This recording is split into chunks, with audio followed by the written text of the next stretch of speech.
Alors, vous savez que le forum s'est organisé au principe d'une première petite ouverture, c'est-à-dire une cérémonie de bienvenue aux participants dirigée par le ministre des Affaires étrangères du Sénégal, son Excellence M. Mankeur Ndiaye, et par les membres du comité de pilotage dont j'ai l'honneur d'être le président. Donc après cela, on est passé directement à la première grande plénière, l'Afrique face au défi du terrorisme. Vous avez entendu d'excellentes contributions venant du général, chef d'état-major des armées françaises, venant de l'assistant secrétaire d'État américain chargé donc des questions de défense qui est venu représenter les États-Unis. Et vous avez entendu le National Security Advisor du Nigeria représentant le président Buhari. Et vous avez entendu le représentant des Nations Unies au Mali présenter aussi son point de vue. Très bonne discussion. Ce qu'on retient, c'est que le combat contre le terrorisme va être un combat long. Ce n'est pas des opérations coup de poing ponctuelles. Ce qu'on retient aussi, c'est que ce combat n'est pas que militaire. Ce n'est pas la victoire militaire, une force supérieure contre une autre force qui vont régler les problèmes. Il faut bien que ce soit un combat inscrit dans la durée parce qu'il traite un problème qui est inscrit dans la durée. Un excellent contributeur très connu des rencontres internationales, notre compatriote Aline Sall, a fait une très belle sortie pour dire qu'il faut sortir des chantiers battus.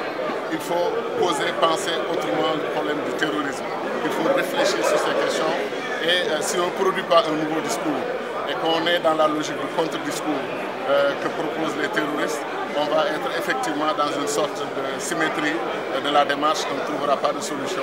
Il dit que le monde est régi par un système économique libéral qui a des méthodes de fonctionnement, des rapports de puissance et des gens ont choisi de développer un contre-discours et ont utilisé malheureusement l'arme du terrorisme et qu'il nous faut donc réfléchir les problèmes. Certains ont dit que l'Afrique doit réfléchir le terrorisme en même temps que les questions de pauvreté, les questions d'exclusion, les questions d'accaparement des richesses par des élites, les questions disons, d'asymétrie dans le développement où des régions sont déshéritées et d'autres régions où des capitales sont plus développées que les autres. Et il y a bien entendu, parlant du phénomène Boko Haram, ce phénomène d'exclusion à la base qui existe quasiment dans toutes nos sociétés, où quelqu'un qui a étudié dans les écoles francophones est considéré comme un intellectuel, comme un cadre, et quelqu'un qui a même un doctorat dans la langue arabe, qui a appris en arabe, est considéré entre guillemets comme un arabisant dans des concepts, dans une vision très vulgaire et très peu respectueuse, et ça pousse effectivement et à la frustration et à la révolte. Et donc voilà, en gros, sans essayer de justifier quoi que ce soit, parce que nous sommes clairs sur un point. Il n'y a rien au monde, aucune cause suffisamment juste ou suffisamment bonne qui justifie qu'on pose une bombe dans un bus ou dans un avion pour tuer des femmes enceintes, tuer des enfants innocents qui n'ont rien à voir avec ces combats. Et de ce point de vue, le combat terroriste tel qu'il se déploie ne règle pas ou ne prend pas en charge nos préoccupations en tant qu'Africains, conscients que ce continent doit relever énormément de défis en même temps. Défi de l'éducation, d'abord défi de l'agriculture, il faut nourrir nos populations pour empêcher à nos jeunes de traverser les déserts, d'aller se noyer dans la Méditerranée. Il faut éduquer nos enfants, il faut relever le défi de la santé, le défi des infrastructures. Vous connaissez ma position, elle est personnelle, elle n'engage pas le forum, mais je pense que tous ces défis, on ne peut pas les relever en restant une Afrique balkanisée, en 54 États, chacun essayant de son côté. Nous devons mutualiser nos énergies, nos forces, nos compétences, nos intelligences pour prendre en charge les défis de l'Afrique.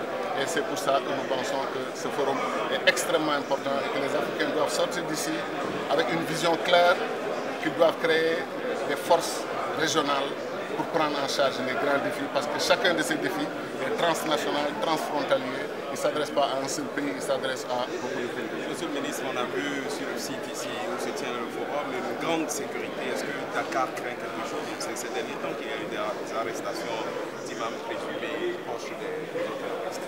En vérité, si un forum sur la sécurité n'est pas sécurisé, c'est quand même un paradoxe extraordinaire. J'étais très fier ce matin quand j'ai vu les forces de défense et de sécurité du Sénégal me demander à l'entrée du forum non seulement de montrer patte blanche, mais de montrer toutes mes accréditations.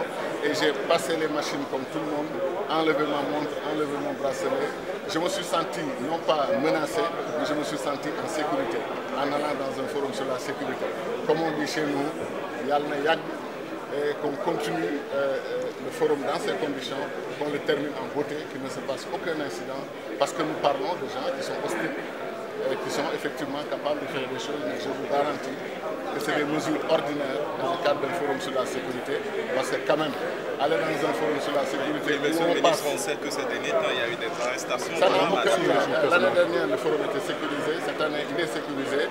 On n'a pas besoin d'événements particuliers au Sénégal pour monter un dispositif de sécurité spéciale. Je le dis et vous devez me croire, ne pas sécuriser un forum sur la sécurité, c'est plus qu'un paradoxe, c'est inacceptable. Et notre État a pris ses responsabilités et on doit les féliciter dans ce sens, féliciter nos forces de sécurité qui ont fait un excellent travail. Voilà. J'avais prévu qu'on